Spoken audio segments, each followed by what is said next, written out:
Her feet have barely touched the ground since winning the US Open. Being a Grand Slam champion brings many extra demands.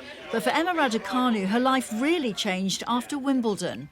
Wimbledon was the first moment for me where, I was really being like competitive on a global scale, I feel. And obviously there was so much excitement going on and adrenaline like I've never felt before because that was the first time. And I was so proud and happy, but being at home playing in front of a home crowd, I think it was such a special feeling. And especially out there on court one, it was the biggest court I've ever played on. So the way that I went out there, I feel I was quite nervous, but I just absolutely loved it once I got out there. And the home crowd was just such a great pleasure to play in front of. And talk us through the US Open, which you sort of touched on, but how did the 3 weeks evolve that you were there competing? Did you have to keep upgrading your goals? Well, it was so funny. I arrived in New York just hoping to get through qualifying maybe. I was pretty tired, but I just had the most amazing time. And I think the key to that, I was honestly so focused on the day that the time flew by. And it went so fast by the end of it. Me and my team were just having a great time. And for me, I was like, I don't want to leave yet. I want to stay. And then it was getting to the latter stages of the tournament. And I was really thinking, oh, but what if you're here? You can, why not? You must have got more and more excited though, as you went on. And how did you sort of keep that under control? It was great because out there I had a great circle of people who are close to me, and we just went about every single day as normal, that we weren't getting into any of the really extra excitement. It was just between us, keeping the routines the exact same thing. And I think that's what really worked. Everything was the same and no one made a big deal out of it. And are you superstitious? Did you have to sort of keep wearing the same socks? Or Well, I actually wasn't until maybe the last week, where I was thinking okay, I was having poke for dinner every single night, and then for 3 weeks, and then by the end I just kept it the same because I didn't want to take any chances. what do you think back when you think of New York? What pops into your head after what you achieved? Are you proud? Are you still slightly in disbelief? What is it?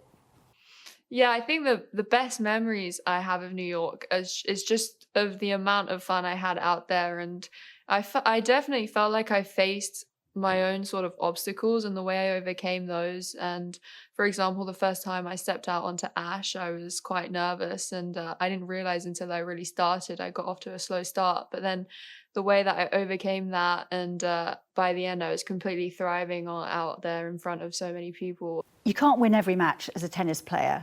Everybody knows that. But how do you cope with the raised expectations of other people outside the sport now that you've won a Grand Slam? Yeah, I feel like people are going to have opinions and expectations of me, but I don't really think about that at all. And to me, it doesn't really matter. The only thing that matters to me is my expectations of myself and what I want to achieve or what I want to get out of the day. And it's just about improving, seeing yourself get better. What did you learn about yourself in this year? In this year, I learned I was pretty resilient, I would say, because there were a lot of ups and downs. Of course, I didn't play tennis for 3 months at all at the beginning of the year. I didn't pick up a racket, and I was sitting my A-levels, and I was thinking, when is my next tournament going to be? And then at Wimbledon, I had an incredible experience. And then, I physically was tired at the end of it. And but I bounced back from that, went out to the States, and I had a great swing. So it's just up and down, but being resilient and smoothing out that curve. Do you have any non-tennis targets? I don't know if you can drive, for example. Are there any things you want to do not related to tennis? Yeah, there are many things. I have my driver's license, but I'm a big adrenaline junkie and motor sports fan. But I'd say maybe get my motorbike license, I hope, or something really speedy and fun, and just continue to really push the boundaries of that, because I just get such a thrill from it. Sum up 2021 in a word. 2021 was a surprise and a journey. those two. I couldn't pick. 2022 will be Emma's first full year on the tour, so there are many journeys ahead. But she's proud of how far she's come. Jackie Beltrao, Sky Sports.